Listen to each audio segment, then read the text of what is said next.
50 foot গভীরেও মেলেনি সাজিদের খোঁজ। রাজশাহীর তানোরে গভীর নলকূপে পড়ে যাওয়া শিশু সাজিদের খোঁজ মেলেনি 24 ঘণ্টা পরও। এরই মধ্যে 50 ফুট গভীর পর্যন্ত গিয়ে শিশুটিকে খুঁজে পাননি ফায়ার সার্ভিসের কর্মীরা। তাই নতুন করে আরও 10 ফুট গর্ত খননের সিদ্ধান্ত নিয়েছে সংস্থাটি।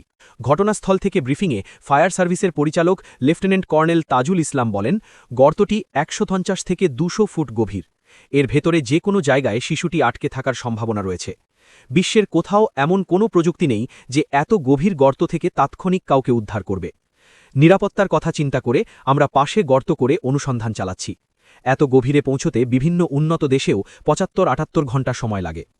প্রথম পর্যায়ে 35 ফুট পর্যন্ত গর্তে ক্যামেরা পাঠানো হলেও কিছু দেখা যায়নি উল্লেখ করে তিনি বলেন, এখন 50 ফুট পর্যন্ত নামতে পেরেছে ফায়ার সার্ভিস।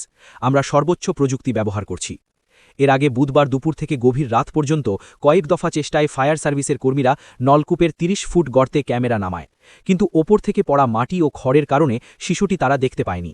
তবে একই দিন দুপুরে শিশুটির কান্নার আওয়াজ শোনা যায়।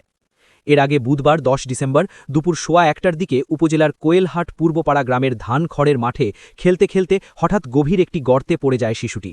মাত্র 8 ইঞ্চি ব্যাসার্ধের সেই অন্ধকার গর্তে পড়ে যাওয়া ছোট্ট শিশুটি উদ্ধারে ফায়ার সার্ভিসের 5টি ইউনিট চেষ্টা চালিয়ে যাচ্ছে।